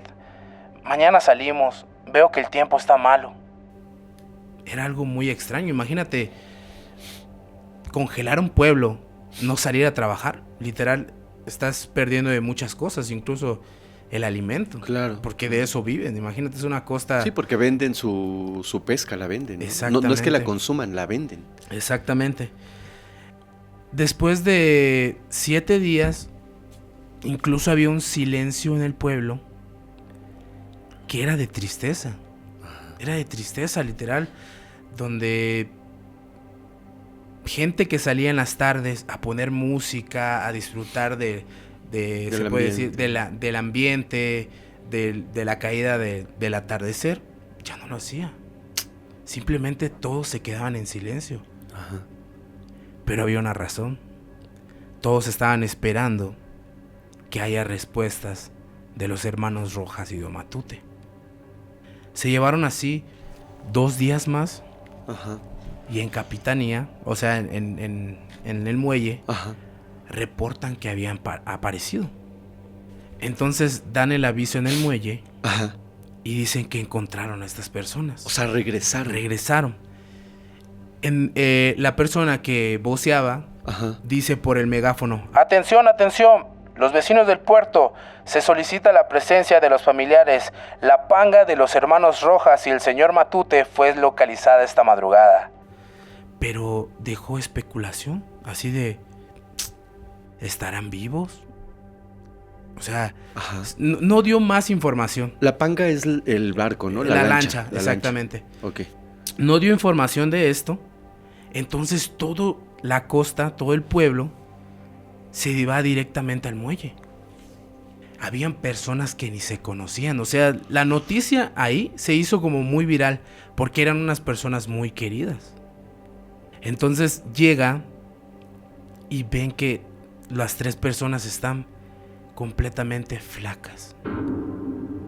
De ser personas pues con una proporción grande, Ajá. se encuentran flacas, desconocibles. Los hermanos Rojas, literal, estaban como perdidos. No tenían como ese reconocimiento de rápido cuando le haces una pregunta. Ajá. Obviamente sabemos que pasaron hambre, deshidratación. ¿Cuánto tiempo se desaparecieron? Aproximadamente como 9 días. Sí, pero 9 días, bueno, no lo sé, pero quizás no cambia tanto tu fisonomía, ¿no? Exacto, o sea, hay maneras de sobrevivir y más si no encontraron pues la panga volteada ni nada de eso. O sea, encontraron bien la panga. No había rastros de que algo les hubiera impactado, que una tormenta los hubiera volteado. Claro. O sea, no había rastro de nada peligroso. Solo desaparecidos. Solo desaparecieron. Ajá. Incluso cuando llegaron al muelle, les empiezan a preguntar ¿Qué les pasó? ¿Por dónde estaban? Y ellos, desentendidos. Siempre era una reacción así. Estamos bien. Pero son ellas. ¿Son ellas? Así. Era lo que repetían. Ajá. Y todos se quedaban así. O sea, los paramédicos llegaron para atenderlos y todo. Pero Don Matute era el más dañado de todos. Se tapaba los oídos y decía, ¡ya no canten! ¡Ya no canten! Así se la llevaba. Cuando querían bajarle los brazos para poder destaparle los oídos, él se portaba de una manera agresiva. ¡No! ¡Suélteme! ¡No, no, no! Era lo único que decía. Ajá. Entonces se quedaron muy extrañados. Pasaron las semanas. Ellos todavía no todavía no recuperaban la conciencia. Claro. Todavía estaban muy pues desvariados, se puede No estaban decir. normal. No estaban normal. Pasando aproximadamente 2 meses, le dan la noticia a los hermanos Rojas de que Don Matute había fallecido. No manches. Y todos en el pueblo los deja desconcertados porque, pues, como te había comentado, eran unas personas muy queridas que enseñaban a la costa, al pueblo, Ajá. a ser mejores personas. Incluso eran como maestros, se pueden decir, del lugar. Y desde eso, o sea, todos en el pueblo le echan la culpa a las sirenas. Porque dicen que estos seres fueron los culpables de que estas personas perdieran el conocimiento y que perdiera la vida Don Matute. ¿Sabes qué se me hace muy raro? Que no quisiera destaparse los oídos y que dijera ya no canten, ya no canten. Fue algo, me imagino que le cruzaba el cerebro, no sé. Es algo que, por ejemplo, cuando tú tienes pensamientos malos y ya no quieres escuchar, ya no quieres pensar eso, me imagino que se le metía más en la mente. Y eso terminó pues acabando con él. Sí.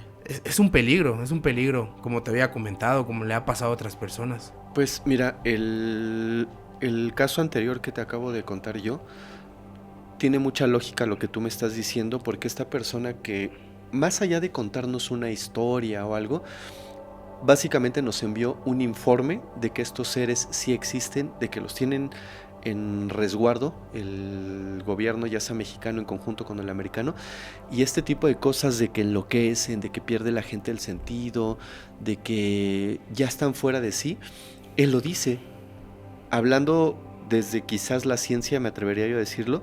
Él dice, estos seres segregan una neurotoxina que al contacto con ella, no sé si físicamente o al olerla, Al oler, sí.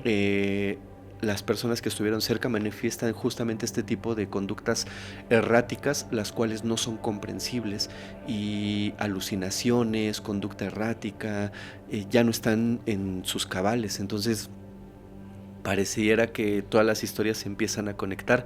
Ahora, no todas las historias son románticas, no todas las historias tienen un avistamiento de estos seres. Esta historia que tú acabas de contar no habla de un contacto con una sirena, pero sí habla de cómo sobrevivieron en alta mar 9 días. 9 días, cómo regresan con conductas erráticas, cómo regresan súper flaquitos, como si les hubieran quitado la energía vital, ¿no? No sé cómo describirlo. Sí, es que aparte dos de ellos quedan completamente desorientados. Hasta el día de hoy comentan. O sea, ya quedas mal. Ya no es algo que puedas remediar nuevamente. Ni con terapia incluso. No hubo descripción de seres ni nada, ¿verdad? No hubo descripción de seres. Simplemente es que no hubo tanta información porque ellos quedaron desorientados. Sí. Lo único que repite, me imagino que pasa en varias historias, es no canten otra vez. Son ellas. Fíjate que esto es lo que me encanta de estas historias y las hacen que estas historias tengan veracidad, que creas que son reales. Porque fácilmente pudo haberte descrito, no, nos encontramos un ser y así, y así, y así. No hubo contacto directo con estos seres. No siempre las historias reales van a tener o ese final con giro de tuercas o esa magia de lo vi de frente y no. Exacto. Hay casos como este realmente que acabas de contar, donde son historias trágicas, donde una persona pierde la vida, donde otras dos quedan casi enloquecidos, en un estado de shock, no vuelven a ser los mismos. Te aseguro que estos hermanos, ¿cómo se apellidan? Los hermanos Rojas. Te aseguro que los hermanos Rojas no vuelven a entrar al mar. No. Te lo aseguro. Ni de broma, y creo que ni podrán, bro. Ni podrán. Me encantan esas historias. Y aparte son misterios sin resolver. Claro. ¿Porque qué es? O sea, aquí en la historia la gente dice que fueron sirenas, pero ellos no afirman nada, ¿sabes? Uh-huh. Ellos solo dan pequeños fragmentos o pequeñas pistas de algo que se va a quedar tal vez en el anonimato. Seguramente nunca se va a saber la realidad. La realidad, exactamente. De esa historia. Pero bueno, está muy interesante, Alex. ¿Te parece bien si te cuento mi última historia y después tú cierras con tu última historia? Claro que sí, hermano. Esta historia te va a gustar. Bueno, o sea, es que todas son bien trágicas. Está muy buena la historia, pero digo te va a gustar. Ahorita vas a ver por qué. Porque tú conoces dónde sucedió esta historia. Es más, basado en la experiencia y en las pláticas que tú y yo hemos tenido, te aseguro que tú, Alex, has nadado donde esta historia sucedió. Lo sé porque un día tú, en compañía de Marianita, de Fepo y de otras personas, Ya. me dieron un tour por casi todos los cenotes, o al menos los más famosos de Mérida. ¿Te acuerdas que un día nos fuimos de tour? Nos fuimos bien temprano en la mañana y nos fuimos a recorrer un montón de cenotes. Hicimos un trayecto largo en carretera, como de 1.5 horas. Más o menos. 2 horas, y llegamos a un pueblo súper bonito. Sí, Jomum. A Jomum, y de ahí tomamos una pequeña moto, ¿te acuerdas? Y de ahí nos subimos todos y nos fuimos a recorrer todos los cenotes más importantes. Y bueno, tú mejor que nadie conoces estos sitios porque los has visitado un montón de veces. Esta historia, como comprenderás a lo largo de ella, la persona que nos la manda pide mantener el anonimato. Esta historia se remonta a hace entre 15 y 20 años. Empieza diciéndonos, esta historia tiene 2 versiones. Okay. La primera versión salió en los periódicos y la segunda versión es la que yo te voy a contar, porque después de muchos años decidí hablar, porque al día de hoy soy una persona ya adulta, ya de la tercera edad, la cual tiene una carga enorme sobre sus hombros. Esta historia, la persona que escribe dice, me pesa demasiado. Ahora verás por qué. Él dice que en aquellos años, hace 15 años, él se dedicaba, era buzo profesional de un equipo que trabajaban para el gobierno, pero su labor era bucear en los cenotes de Mérida. Esta historia sucede en Mérida, bucear en los cenotes. ¿Por qué lo hacían? Porque trabajaban para el gobierno y la intención era pues además de mapear de alguna manera los cenotes, también a veces se encontraban restos arqueológicos. Tú sabes que en los cenotes se hicieron un montón de sacrificios, tú lo sabes. Claro. Y bueno, su labor era documentar lo que encontraban, mapear los cenotes, saber un poco más de ellos, y pues cuando encontraban estos restos arqueológicos daban aviso a la institución correspondiente para que se hiciera ya sea el muestreo o recoger prácticamente todo lo que se encontraba y pues, llevarlo a superficie para documentarlo, ¿sabes? Para esto es lo que hace el Instituto Nacional de Arqueología en cualquiera de las ramas que se desenvuelven. Entonces esta persona, la cual te repito no da su nombre, dice que se dedicaba a esto, a andar por todos los cenotes de Mérida y documentarlos. Había un cenote en particular que dice, no voy a decir cuál es porque conozco a la gente, y es un cenote muy famoso, si no es que uno de los más famosos en Mérida, por su complejidad, por la belleza que tiene, por lo enorme que es, por cómo... Voy a dar una pista, pero no sé si es una pista porque yo tampoco lo sé. Dice que la luz entra directo desde el cielo hasta el cenote. Es uno de los más especiales. Incluso dice que dentro del cenote hay una especie muy particular de pajaritos que viven allá adentro. Golondrinas, ¿no? Golondrinas, creo deben de ser. Lo describe de una manera hermosa. Dice que el agua es transparente, que el cenote es uno de los más grandes, de los más famosos, porque pareciera que es como una especie de volcancito. Entra la luz desde arriba y alumbra todo el cenote en el día, e incluso calienta demasiado el agua porque el sol entra directo, como si este cenote estuviera hecho de alguna manera especial para ser bello. Pero bueno, esta persona se sumerge en este cenote en compañía de 2 personas más. Voy a leer esto que me parece que es muy importante, Alex, solo para darle mayor veracidad y fuerza a la historia. Dice, yo iba a la punta, era el puntero, era el que iba guiando, traía un equipo estándar, traía un backmount, honestamente no sé qué es, me imagino que es la marca, el equipo, algo así. Dice, trae un backmount, doble tanque, linterna primaria, 2 linternas de respaldo, un carrete, marcadores direccionales, y tenía una buena visibilidad para este sistema. Se sumergieron entre 6 y 8 metros inicialmente, con una corriente nula. El agua era fría en las aloclinas y era mucho más estable mientras más te ibas sumergiendo. La verdad es que son datos técnicos que no conozco, pero me pareció muy importante leerlos porque esto le da mayor veracidad a la historia que nos está contando. Si alguien que nos está viendo pronuncié algo mal o lo dije mal, por favor ayúdenme a corregir. Si alguien conoce de este tipo de prácticas como el buceo profesional, por favor ayúdenme para decirme que es correcto los datos. La misión era documentar con cámaras internas fotográficas posibles ofrendas mayas antiguas.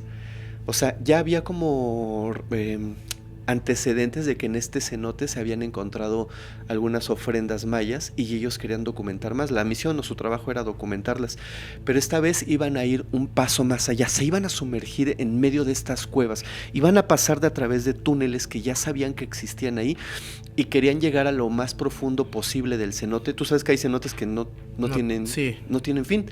No sé si lo tengan o no, pero es imposible. Y es que a veces una vena de un cenote te puede llevar a otro lado. O sea, no es que no tenga profundidad. Y regrésate. Ya no puedes. Ya no puedes. Sí.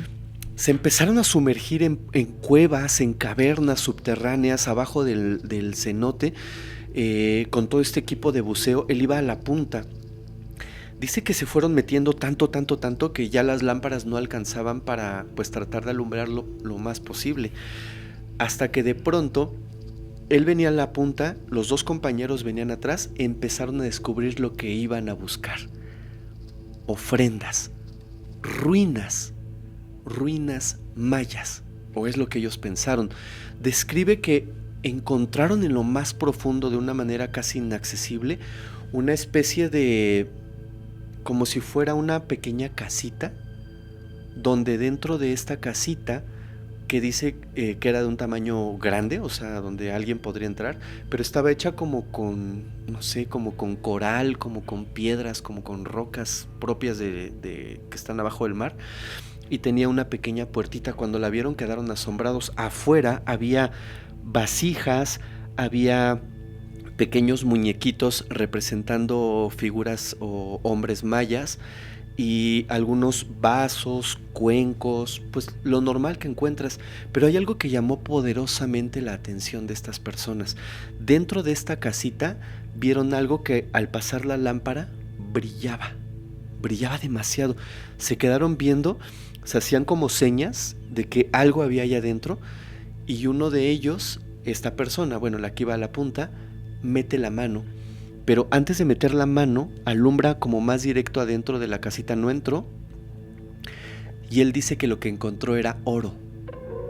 Él ve que brilla algo y vio como piececitas de oro, ¿sabes? Como pues oro, literalmente oro. No describe si era una pulsera, si era no, solo dijo una pieza de oro.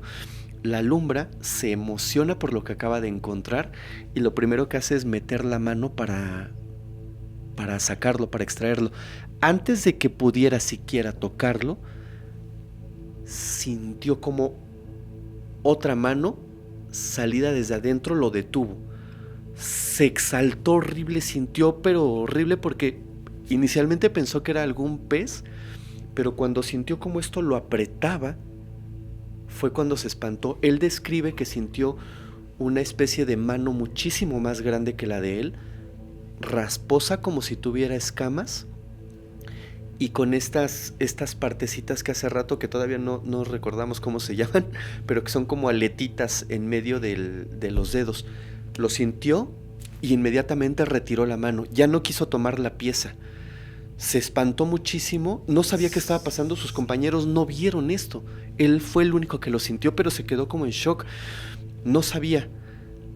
Avientan la luz adentro de esta especie de casita, cuevita, no sé cómo describirla, y lo último que él describe que ve fueron unos ojos de pescado, de humano en un rostro de pescado.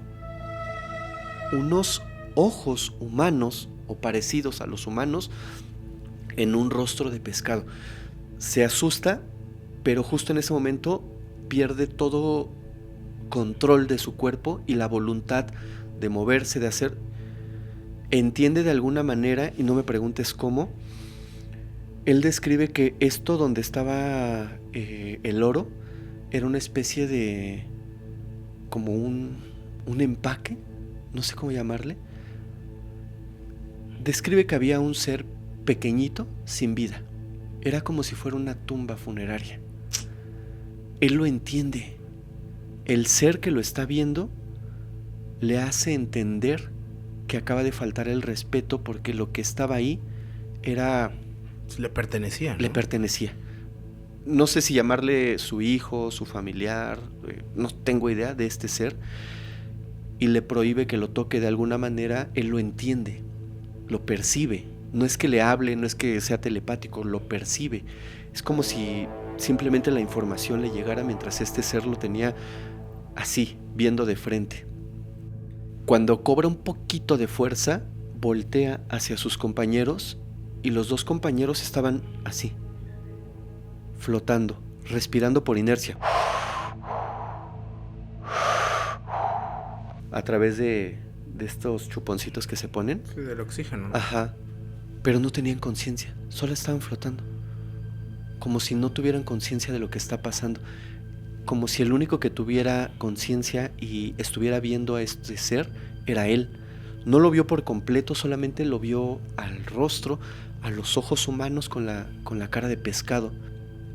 Y dentro de esta rara comunicación que tienen, el ser le manifiesta que está enojado porque profanó un lugar donde no deberían de estar. Le pide lo imposible. ¿Quieres salir? Hazme una ofrenda. ¿No me haces una ofrenda? Aquí se quedan los tres. Y él, de alguna manera, quiere saber... ¿Ofrendar qué? O sea, ¿quieres que deje algo que traigo? ¿Quieres que deje, no sé, el reloj este que usan para medir? No sé, él no sabía qué hacer. Y le dice el ser, no. Tus cosas no me sirven. Y se le queda viendo a uno de sus compañeros, indicándole que la ofrenda que quería era a uno de ellos. Él dice que pasan segundos y toma una decisión. Le dice, déjanos ir y toma tu ofrenda. Este ser, de alguna manera, le dice, vete. Él y otro de los compañeros, se iban 3, recobran de una manera la conciencia. El otro compañero, cuando regresa en sí, no sabe qué es lo que está pasando, y esta persona solamente le dice que tienen que subir, que tienen que subir. Él no sabe qué pasa, solamente empiezan el ascenso. El otro compañero se queda abajo con este ser. Nunca más se supo nada de él. Ellos terminan el descenso después de mucho tiempo porque no encontraban la salida. Suben. El otro compañero le pregunta qué pasó abajo y dónde está el otro. Y él le dice, no lo sé. No lo sé. No le cuenta la historia y el otro no la conocía. Le dice, ¿pero qué pasó? No lo sé, perdimos el control, no lo sé. Entran, búsqueda de rescate, empiezan a buscarlo, nunca lo encuentran. Al día siguiente, los diarios de Yucatán y del pueblo donde estaban solamente dicen buzo perdido en los cenotes de Yucatán. La noticia se da a conocer de un buzo que entró a buscar algo y se perdió. Los otros 2 dan su testimonio que simplemente a lo largo de los túneles y las cavernas se perdieron y nunca más supieron dónde quedó su compañero. Él sí sabía qué había pasado. Es por eso que muchos años después decide contar esta historia, porque es lo que te decía al principio. Wow. La historia, él dice y empieza diciendo, me pesa demasiado esta historia, porque yo fui quien tomó la decisión para poder salvar mi vida y la de mi otro compañero. Decidí ofrendar de alguna manera al tercer amigo. Por eso es que esta historia se llama ofrenda prehispánica, porque de alguna manera pues tuvo que hacer lo que hizo. Mira, son historias que de verdad, Alex, yo cuando las leo y la gente que nos está escuchando, podrías pensar, ay, las inventaron, ay, son falsas, ay, eso no existe. Son historias que manda la gente y son historias de verdad muy impactantes. Por eso es que esta historia se dividía en 2. Al día siguiente, lo que amaneció en los diarios y la historia que hoy esta persona nos cuenta. ¿Qué piensas? Tengo escuchado, o sea, en Yucatán, esta noticia se hizo muy fuerte. Fue hace 15 años, ¿tú cuántos años tendrías en aquel? Pero, bueno, no sé si lo estoy confundiendo, pero hay otra noticia parecida a la que tú contaste, que igual se hizo así tremendo, pero creo que lo confundo, porque fue en Quintana Roo eso. Pero, o sea, también digo, ofrendar a alguien, imagínate, tiene familia. O sea, pues sí, pero ¿qué harías? Uno piensa en sí, pero también las otras personas, ¿qué, no? ¿Pero qué harías? Sí, o sea, entiendo, está en una decisión difícil por salvar su vida, pero pues, no sé, yo la verdad dejaría que nos pase a los 3. O sea, es que me pongo en la posición de saber, yo que ya tengo familia, que todos tenemos familia, ¿cómo se van a sentir? Que regresen los demás y pues tu familiar no regrese, ¿no? Mira, yo creo que solamente estando en una situación así, podrías tomar la decisión no correcta, sino sí, la que... y lo digo con todo respeto, simplemente es una opinión que pienso, pero sí, yo creo que estaría muy difícil. Y pues yo creo que esta persona pues tomó la decisión que tomó porque pues lo sintió en el momento. Y a veces son cosas que pasan, o sea, a veces uno no tiene destinado a hacer ciertas cosas, simplemente tu cuerpo y tu mente actúa. Y mira, y lo que sí me queda claro, Alex, es que real, los cenotes tienen una magia tremenda, son impresionantes.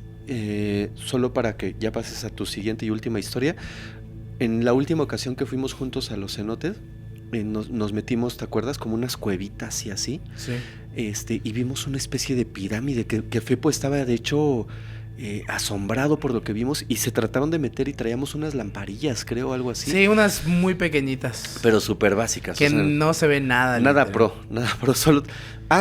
De hecho, tengo video. Sí, hay video de eso. De hecho, no me equivoco, no traíamos lámparas, creo que eran con las de los celulares. No, en bolsitas. nos prestaron unas, es que iba Marianita y Raquel, no sé si te acuerdas. Ajá. Y tenía una lamparita así micro pequeña y nos los tiraron. Sí, es Es cierto. que todo está en video. Sí, es cierto. Ojalá encontraras ese video Lo voy a encontrar. para que pongamos aquí la evidencia, porque es real. O sea, Sí, claro. les sonará extraño, pero nos metimos y vimos una especie de pirámide, porque nos fuimos metiendo así como esta historia en las cuevitas del cenote. A mí me dio miedo, pero pues yo iba confiado porque tú y Fepo decían que conocían más o menos el cenote y todo.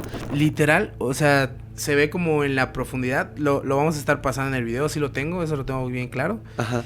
Y al fondo, o sea, hay algo negro que oscurece, pero luego algo como que nos abre, ¿verdad? Así como que la misma luz nos hace ver una pirámide. Se ve clarito una pirámide, se ve la formación piramidal de algo. Y fue cuando nos asombramos y que los tres estábamos así de, no manches, sí, encontramos una pirámide. Entonces, esto quiere decir que sí hay estructuras desconocidas abajo de los cenotes. Esta historia no está lejana de la realidad. O sea, ¿no? yo creo lo que nos está contando, creo que se pudo haber encontrado algo bien extraño. Y ahora, recordemos que estos cenotes, como tú decías, le llamaste de una manera que me pareció muy certera. Dijiste, las venas de un cenote te puede llevar a quién sabe dónde. Y se sabe que algunos de estos conectan incluso con el mar. Sí, de hecho, igual hay testimonios de personas que, por ejemplo, si vas a un cenote y te ponen un salvavidas, no es por nada. O sea, hay que tener mucho cuidado. Hay ciertas horas que los cenotes tienen esa energía que te pueden jalar y ya no vuelves a aparecer. Sí. Hay historias de... Mi abuelita me tenía contado que a un hermano de ella, se lo había llevado a un cenote. Sí. Yo la vez que fui como turista que fui, o sea, sin conocimiento y no me considero como una persona que sepa nadar muy bien. O sea, sí sé nadar, pero tanto como para sumergirte en un cenote, no creo tener la capacidad. Imposible, bro. A mí me obligaron a ponerme el chaleco porque me decían, es que hay debajo de los cenotes ciertas corrientes, no sé cómo llamarle, que te succionan. Sí, es así. Y ya no sales, por buen nadador que seas. Y yo, mira, no soy un buen nadador. Entonces, menos yo iba a salir. Sí, no. Pero son de verdad mágicos esos lugares. Es muy bonito, la verdad. Pero sí hay que tomarlo con precaución. Sí, y con respeto. Y con respeto más que nada. De hecho, es como en todo. Como hemos estado hablando a lo largo Tú me lo dijiste. Tú me lo dijiste cuando fuimos. Tú me dijiste, pide permiso antes de entrar al cenote, ¿te acuerdas? Sí, claro. Tú me lo dijiste, me dijiste, si vas a entrar, si te vas a aventar, si vas a nadar, pide permiso de entrar al cenote. Si no se te da permiso, seguramente habrá una señal. Y si no hay una señal, puedes accesar. Y ya ves que sí pedimos permiso a los seres, claro, a las incluso entidades. hasta las mismas personas de ahí te lo dicen. Sí. Te dan esa información porque saben que ha pasado. O sea, no es que porque vayas, pum, ese mismo día te va a pasar algo, ¿no? No, pero más vale prevenir. Más vale prevenir. Así que con mucha precaución y respeto, así como todo lo que hemos estado hablando esta tarde, esta noche en Insomnio, ¿no? Y visiten Yucatán. Mágico, fabuloso, hermoso. Ale, vamos por favor a tu última historia, amigo. Ahora sí, amigo. Dale. Me siento triste porque casi hemos llegado... Bueno, ya llegamos al final de estas historias y la verdad Pero las disfruté mucho. ¿Sí te gustaron? Sí, muchísimo, muchísimo. Perfecto. Pues mira, mi última historia que te voy a contar se llama Sirenas en el Bosque. ¿Sirenas en el bosque? Yo tuve esa misma reacción, pero hay un desenlace algo extraño en esta historia. Así como tú me contaste de un cenote, yo te voy a contar de algo parecido a lo que nosotros conocemos en Mérida como aguadas. Que son como pequeños cráteres donde el agua se estanca. Y pues siempre está pegado a ya sea a un bosque o al monte, como conocemos en Yucatán. Pero esta historia pasó en un poblado de Chiapas. Pasó aproximadamente en el 2018. La persona que nos manda la historia se llama Cristian Gamboa. Dice que era un día normal, que estaba con su primo y que se les antojó tomarse unas chelitas. Entonces dice que ya habían tomado, pero no lo suficiente como para estar ebrios. O sea, estaban Pues como... normal disfrutando de la compañía de su primo y pues de la fiesta que traían. Pero él se dedicaba a acarrear cabras y borregos. Ajá. Entonces dijo, primo, ¿qué tal si vamos aquí al bosque para que, ¿cómo se llama? Para que se alimenten un poquito los borregos, las cabras. Y le dijo, va, pues vamos. Siguieron así cantando, felices. Pero llegaron a una zona que todo el poblado sabía que estaba restringida. Incluso los animales sabían que esa zona no se pasaba. Como una especie de reserva. Una especie de reserva. Ajá. Y Cristian con su primo iban con sus 2 perritos. Entonces dijeron, primo, ¿qué tal si hoy pues rompemos las reglas, ¿no? Vamos a ver qué hay más allá de eso. Llegaron al lugar y llegaron a esta especie de aguada que él lo menciona como un pozo. Uh-huh. Pero pues es más grande que un pozo. Llegaron, siguieron cheleando, escuchando música. Y llegó un momento que empezaron a tirarle piedras. Empezaron a tirarle piedras, disfrutando. Pero que el agua empezó a tornarse algo turbia. Empezaron a ver que empezó a oscurecerse. Y dijeron, pues puede ser normal. Pero los perros empezaron a alarmarse. Empezaron a comportarse extraño. Ajá. Se acercaban al agua. Así, o sea, era un aullido así como de prevención. Y ellos siguieron en lo suyo. Cuando de la nada un aleteo en el agua. Dijeron, no, ¿qué nos está pasando? O sea, ya tomamos demasiado. Ya tomamos demasiado, ¿sabes qué? Vámonos. Y los perros alterados, o sea, queriendo atacar a lo que se había movido en el agua. Ajá. Cuando de pronto, ¡bah!, sale un ser y agarra al animal y lo hunde en la profundidad. Al perro. Al perro. Ajá. Con unos gritos de... Así, el animal. Ellos espantados salen corriendo. Tenían que correr aproximadamente como 1 kilómetro para salir de la zona restringida. Ajá. El otro perro igual atrás de ellos. Las cabras y los borregos literal empezaron a dispersarse, a correr. Pero se les hizo extraño porque ellos también corren si no vieron nada. Ajá. O sea, había algo que ahí decía peligro. Y ellos, por romper las reglas, descubrieron qué realmente es lo que era. Ajá. Pasó el tiempo. Creo que aproximadamente 2 semanas. Cristian regresa al lugar solo. Pero cuando regresa, ya hay camionetas extrañas en el lugar. Claro, siempre pasa. Ya hay personas incluso que no tienen un logo. Ajá. De que digas es la policía. Entonces desde ese día decidió nunca sobrepasar esa línea. Y hasta el día de hoy quedan en anonimato el lugar porque no saben qué es lo que se llevó a su perro. Fíjate la magia de esta historia. Esto sucede en un bosque, en esta especie de lagunita. Laguna, exactamente. ¿Cómo le llamas tú?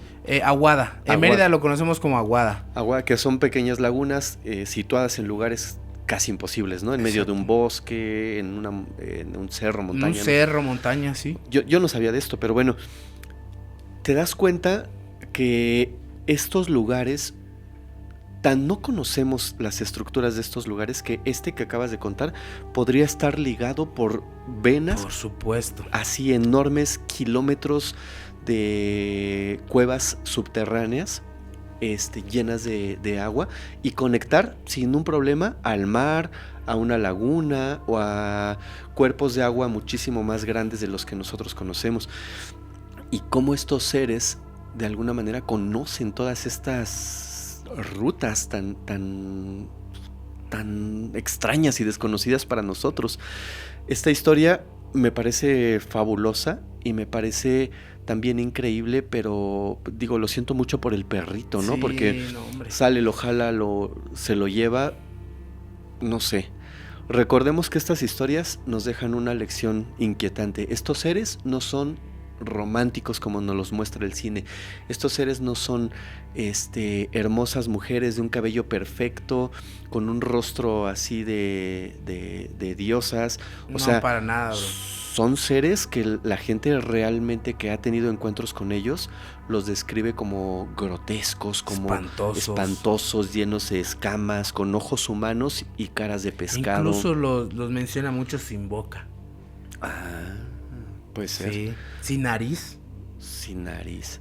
Pues mira, hay muchas descripciones. Hay algunos que sí los describen con una boca llena de colmillitos, de esos tipos pez. Como placas, ¿no? Conchas. En ocasiones. Sí, y de ahí es donde emiten este sonido o este canto tan famoso que es el canto de las sirenas. Pero historias como esta me suenan muy reales, Alex. Porque no exageran, están estructuradas en un ambiente que no sería el común. O sea, no te esperas que alguien te envíe una historia que diga, me encontré una sirena en el bosque, ¿no?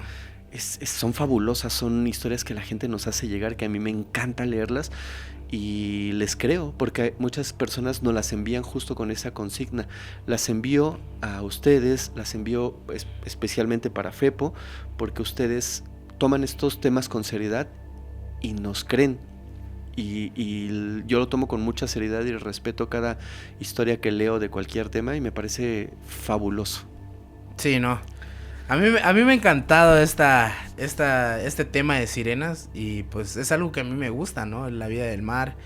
O sea, igual compartir contigo esas historias que pues creo que es lo que nos apasiona. Sí, contar la verdad historias. Creo que hemos encontrado como un match en este tema y pues muchas gracias, hermano. Te agradezco por escucharme y muy grandes historias las que me contaste esta noche. No, al contrario, Alex. Espero que no sea la última vez que vengas acá a Insomnio. Ahora que estamos con este nuevo formato donde Fepo nos dio la oportunidad de co-hostear a Mariana Maus, a mí y bueno, él que está como titular de Insomnio, pues que nos volvamos a encontrar tú y yo con otras historias del mar, porque, ojo, no solamente existen las sirenas en el fondo del mar, hay otros seres mitológicos, seres mágicos, se habla de calamares gigantes, se habla de seres imposibles, se habla de muchas cosas increíbles, de esta contraparte de las sirenas que son los tritones, si no me equivoco. Hay historias también fabulosas acerca de ellos. Sí. Y espero de verdad que en un futuro cercano tú y yo nos vamos a sentar aquí y contemos estas fabulosas historias. ¿Te late? Claro que sí, hermano. De verdad, muchas gracias. Ale, antes de irnos, por favor, por última vez, compártenos redes sociales, plataformas y qué andas haciendo. Vale, pues me pueden encontrar en Instagram como Alex Myers Off, todo en minúscula, en YouTube Alex Myers Oficial, que vamos a subir igual contenido por ahí. Y pues ahora me dedico a la producción aquí en Podcast Paranormal, en todos los canales, No Humano, Inquietante, en Insomnio, Podcast Paranormal, Pulso y todo lo demás que venga, igual ayudando en ocasiones a Criminalmente, a todo lo que se pueda. Aquí andamos. Ale, muchísimas gracias. Amigos, de verdad muchas gracias por haber llegado hasta el final de este video. Espero les hayan gustado las historias que contó Alex, las que conté yo. Y bueno, ya saben, nos ayuda mucho si nos dejan un like, si comparten, si nos dejan un comentario. Incluso si nos dejan por ahí escritas sus propias experiencias con sirenas en el mar, etcétera. Uy, a mí me encanta leer los comentarios. A veces no tenemos la oportunidad de contestarlos todos, pero créanme, sí los leemos y a veces quedamos fascinados con lo que nos cuentan. Así es que muchísimas gracias a todos. Nos vemos la próxima semana aquí en Insomnio para contar las historias reales enviadas por la audiencia. Y ya saben, disfruten las historias, apaguen la luz, pero pase lo que pase, no miren atrás.